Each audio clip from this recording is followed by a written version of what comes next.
तीन आदमी थे भाई, जो पहाड़ों के उस पार बसने वालों के दिल दहला देते थे। बाबर कालिया, काला नवाब और शेर दिल। कहते हैं उन तीनों ने सिर्फ बंदूक संभाली, कभी किसी को सीने से नहीं लगाया। बाबर कालिया का दिल पत्थर का था, जबान पर गाली और हाथ में आग। काला नवाब दिखने में शराफत वाला पर अंदर से जहर भरा हुआ, और शेर दिल वो सबसे अलग था। कम बोलता था, बस आंखों से मार देता था। ये तीनों डाकुओं की तरह नहीं, मौत की चाल थे। जहां से गुजरते वहां चिराग बुझ जाते। एक रात खामोशी थी, हवा बंद थी।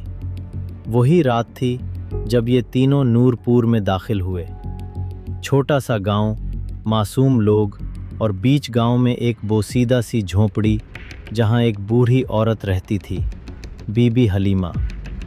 उसने सारी उम्र किसी से कुछ न मांगा, बस अल्लाह से ये कहती थी, या अल्लाह, अगर मेरी ज़िंदगी से किसी का भला हो तो मुझे और कुछ नहीं चाहिए। उस रात वो भी जाग रही थी। उसे खबर नहीं थी बाहर क्या आने वाला है, मगर उसका दिल बेचैन था, जैसे रब ने उसे कुछ बता दिया हो। बाबर कालिया ने पहला दरवाज़ा तोड़ा। बच्चे चीखे, औरतें सहम गईं। काला नवाब ने माल समेटा। शेर दिल ने झोंपड़ी के बाहर कदम रोका। दरवाज़ा आहिस्ता से खुला और वो अंदर दाखिल हुआ। बीबी हलीमा ने सर उठाकर देखा नहीं, बस कहा, बेटा थक गया लगता है, बैठ जा, पानी ला दूं। शेरे दिल का दिल जैसे किसी ने दबा दिया। बंदूक हाथ में थी पर हाथ कांप गए। उसने बैठते हुए कहा, तू जानती है मैं कौन हूँ? बीबी ने हल्के से मुस्कुरा कर कहा, बेटा मैं नाम नहीं, दिल देखती हूँ, और तेरा दिल बहुत बोझल लग रहा है। शेरे दिल चुप रहा, फिर बोला, हम तीनों आए हैं इस गांव को लूटने, जलाने और चले जाने, पर तेरे सामने आके सब भूल गया हूँ। क्यों? बीबी ने बस इतना कहा, शायद तो वो है जिसके लिए मैं बरसों से दुआ मांग रही थी। इतने में काला नवाब भी अंदर आया। उसकी भी आंखें बदलने लगी थीं। वो जो सोना देख के आंखें चमकाता था, अब बस ज़मीन पर देख रहा था। बाहर बाबर कालिया ज़ोर ज़ोर से पुकार रहा था, कहाँ छप गए दोनों?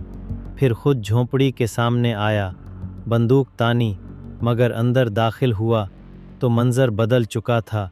दोनों डाकू उस बूढ़ी औरत के सामने बैठे थे और वो सिर्फ खामोशी से इनके सरों पर हाथ फेर रही थी। बाबर कालिया गराया, तुम दोनों मेरे साथ हो या इस बुढ़िया के? शेरे दिल खड़ा हुआ। इसकी आवाज़ में पहली बार ज़िंदगी थी। हम अपने साथ हो भाई। इस औरत ने वो दे दिया है जो हमने कभी सोचा भी नहीं, सुकून, मुआफ़ी और इंसानियत। काला नवाब ने आगे बढ़कर बंदूक ज़मीन पर रखी।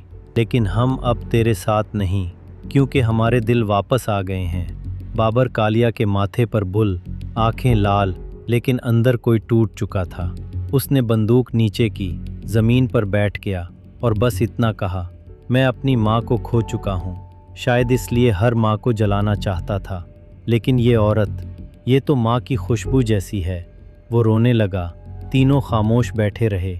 बीबी हलीमा ने हाथ उठाए और कहा, अल्लाह तेरा शुक्र है, मेरे बेटे वापस आ गए।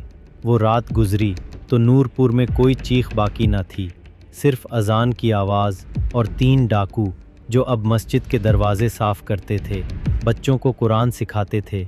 कहानी ख़त्म हो गई भाई, लेकिन जो बदला था ना, वो सिर्फ तीन लोग नहीं थे, बल्कि गुनाह, मुआफ़ी और एक माँ की दुआ। वो सब जिंदा हो गए थे।